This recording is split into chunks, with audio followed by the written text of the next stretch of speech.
A'udzubillahi minasyaitonirrajim. Bismillahirrahmanirrahim. Alhamdulillahirabbil alamin. Wassalatu wassalamu ala asyrofil anbiya'i wal mursalin wa ala alihi washabbihi wattabi'in. Rabbi shrah li sadri wa yassir li amri wahlul 'uqdatam min lisani yafqahu qawli. Allahumma sholli ala sayyidina Muhammad wa ala ali sayyidina Muhammad. Assalamualaikum warahmatullahi wabarakatuh. Sobat Winner semuanya yang dirahmati oleh Allah Subhanahu wa taala dimanapun berada. Saya mendoakan semoga sobat winnerku semuanya selalu dalam keadaan sehat walafiat, dilimpahi rezeki yang halal, yang berkah, yang thayyib, yang manfaat. Semoga sobat winnerku semuanya yang saat ini mungkin masih terlilit amanah-amanah hutang, baik riba maupun non-riba. Semoga Allah segerakan kita semuanya terbebas dari hutang, baik itu riba maupun non-riba, dengan cara-cara Allah yang mudah. Tanpa harus menggali lubang yang baru, tanpa harus menyentuh kembali riba, tanpa harus menjual aset, tanpa harus direndahkan, dicaci maki, dikuncing, diolok-olok, dihina, diintimidasi, ditekan oleh manusia lain. Semoga sobat winnerku semuanya yang saat ini mungkin sedang menghadapi kesulitan-kesulitan hidup, semoga Allah bukakan pintu-pintu kemudahan. Dan untuk sobat winnerku semuanya yang saat ini mungkin sedang bersedih hati, semoga Allah angkat kesedihannya, Allah gantikan dengan kebahagiaan. Buat sobat winnerku semuanya yang saat ini mungkin masih belum memiliki pasangan hidup, semoga Allah segerakan untuk menuju halal bersama dengan jodoh yang terbaik dari sisi Allah Subhanahu wa taala. Dan untuk sobat winnerku semuanya yang saat ini masih belum memiliki putra-putri, semoga Allah karuniakan putra-putri yang soleh-solehah. Untuk sobat winnerku semuanya yang saat ini masih berkutat dalam dosa riba, semoga Allah sentuh hatinya dengan hidayah sehingga mau berhijrah meninggalkan riba untuk selama-lamanya. Dan untuk sobat winnerku semuanya yang saat ini sedang berhijrah, semoga istiqomah hijrahnya. Semoga sobat winnerku semuanya saat ini mungkin memiliki hajat seperti saya, ingin berangkat haji maupun umroh. Semoga kita semuanya disegerakan Allah untuk bisa sampai ke tanah suci, menjalankan ibadah haji maupun umroh. Amin. Amin ya robbal alamin.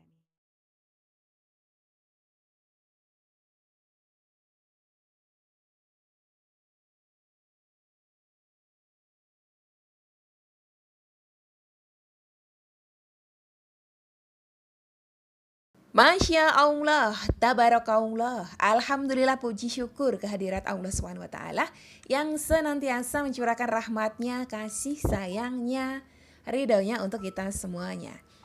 Teruslah bersyukur, teruslah berbaik sangka kepada Rabb kita, sobat winnerku, apapun kondisi kita.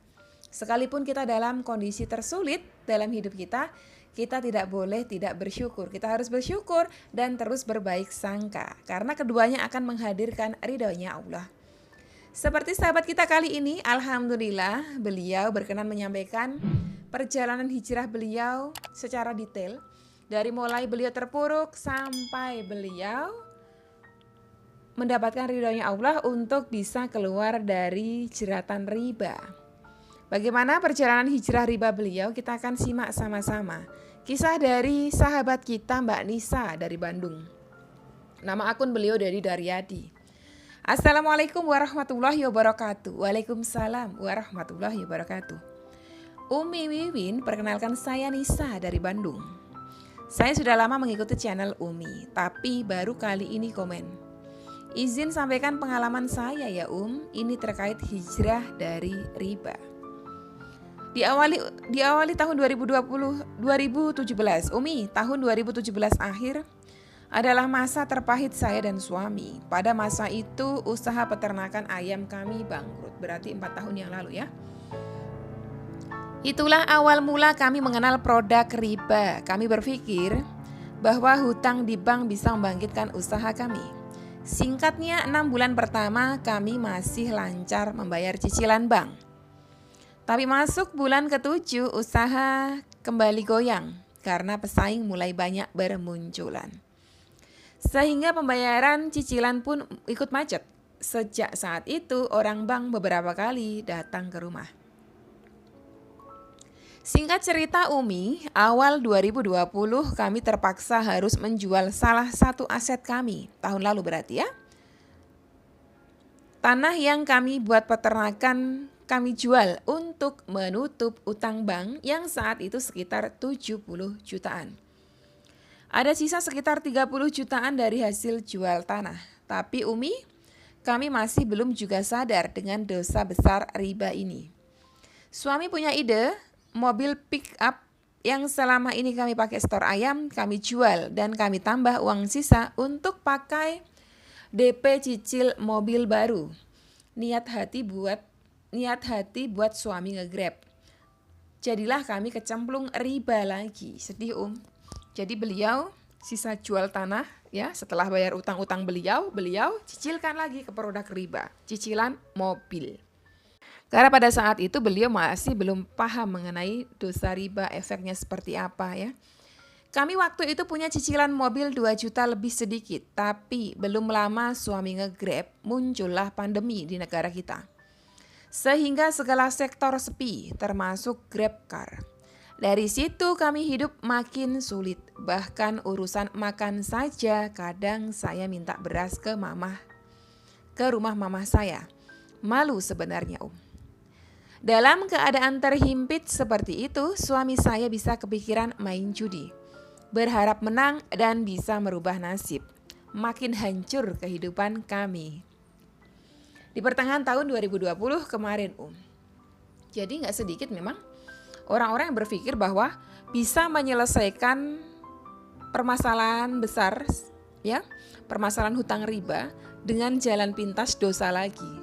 Tapi justru itu seperti menggali kubur sendiri lebih dalam. Jadi tadinya kecemplung di dalam kedalaman sumur riba 20 meter, dia gali lagi dengan produk judi. Seolah-olah seperti menggali lebih dalam lagi menjadi kecemplung 50 meter. Jadi makin sulit, makin terperosok ke dalam lembah dosa ya. Saya masih ingat menjelang ultah saya, Juni 2020, saya merenung. Apa yang salah dengan kami? Kenapa Allah hukum kami sehebat ini? Hingga saya bertemu channel Umi dan membahas tentang riba. Video yang saya tonton saat itu membuka mata batin pelaku riba. Itu video lama saya. Saya upload tahun 2020, memang saya lupa bulannya. Saya tersentak, saya seperti tertampar. Ini dia sebab keluarga saya hancur begini. Ada sekitar seminggu saya berpikir dan merenung Umi, meresapi setiap kata-kata Umi di video. Hingga saya mantapkan hati bicara sama suami. Saya sampaikan apa yang Umi sampaikan tentang riba, hukum riba, akibat-akibatnya, cara taubatnya, semuanya Umi. Tidak mudah awalnya membuka pikiran suami. Setiap hari saya menangis memohon ampun dan merengek sama suami agar mau taubat. Sampai akhirnya Oktober 2020 ketika kami benar-benar sudah hampir 4 bulan tidak mampu membayar cicilan mobil, suami akhirnya mau melepas sumber riba itu. Sedikit lega saya Umi, tapi kemudian masalah baru muncul. Suami tidak punya pekerjaan, praktislah kami kesulitan. Kesusahan makan karena hilang sumber pendapatan. Tibalah waktunya hidayah datang untuk suami Umi melalui ujian baru. Anak bungsu kami sakit demam tinggi. Kami tidak ada uang buat bawa ke dokter. Malam itu saya lihat suami saya untuk pertama kalinya sholat setelah sekian tahun tidak pernah sholat. Kulihat beliau berdoa khusyuk sambil menangis. Rupanya malam itu suami saya sholat taubat Umi sama sholat tahajud.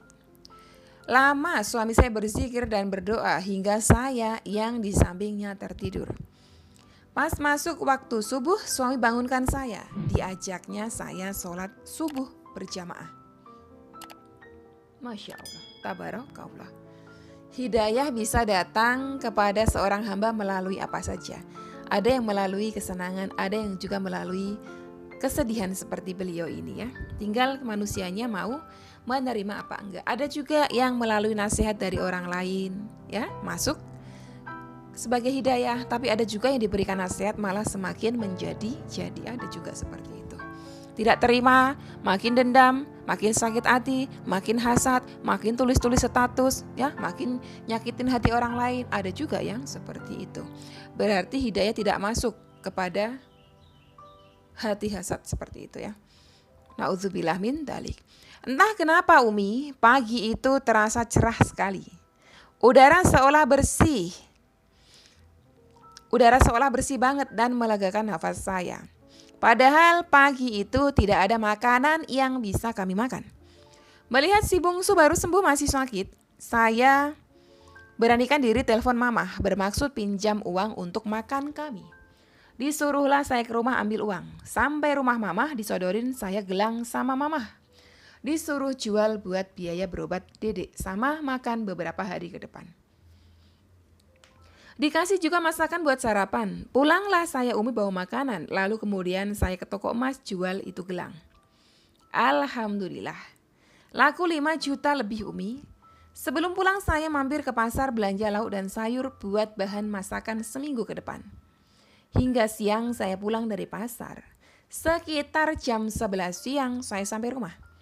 Di rumah saya lihat suami sedang ada tamu, Kang Anwar. Salah satu pelanggan ayam kami dulu. Rupanya Kang Anwar nawarin usaha bareng suami karena lihat suami dulu ngurusnya ayam pintar. Kang Anwar pengen usaha ternak ayam karena Kang Anwar tahu banyak tempat buat setorin ayam. Suami saya yang kelola, Kang Anwar yang modalin. Alhamdulillah Umi, usaha tersebut hingga saat ini masih berjalan lancar. Rupanya Allah menunggu suami saya mau taubat, baru Allah ridhoi kami Umi. Sewaktu yang taubat masih saya, jalan masih sulit kebuka. Tapi ketika kami berdua yang bertaubat, Allah bukakan jalan itu. Allahu Akbar. Oh iya Umi, kalau amalan sejauh ini saya hanya amalkan wirid harian Umi. Sama setelah suami mulai usaha sama Kang Anwar, saya ajak suami amalkan APD supaya usaha berkah. Alhamdulillah, usaha terus berkembang pelan-pelan. Itulah sepenggal kisah pengalaman kami hijrah dari riba Umi. Semoga bisa jadi inspirasi buat sahabat semuanya. Saya berterima kasih kepada Umi Wiwin, saya dapat ilmunya gratis selama ini. Semoga Allah muliakan Umi di dunia dan akhirat kelak, amin. Wassalamualaikum warahmatullahi wabarakatuh. Waalaikumsalam warahmatullahi wabarakatuh. Terima kasih sekali Mbak Nisa. Semoga panjenengan sekeluarga sehat, diberkahi usahanya, ya dijauhkan dari dosa riba. Semoga panjenengan terus istiqomah di dalam kebaikan, di dalam ketaatan. Sobat Edekru semuanya, itu tadi kisah menarik yang sangat menginspirasi dari sahabat kita Mbak Nisa.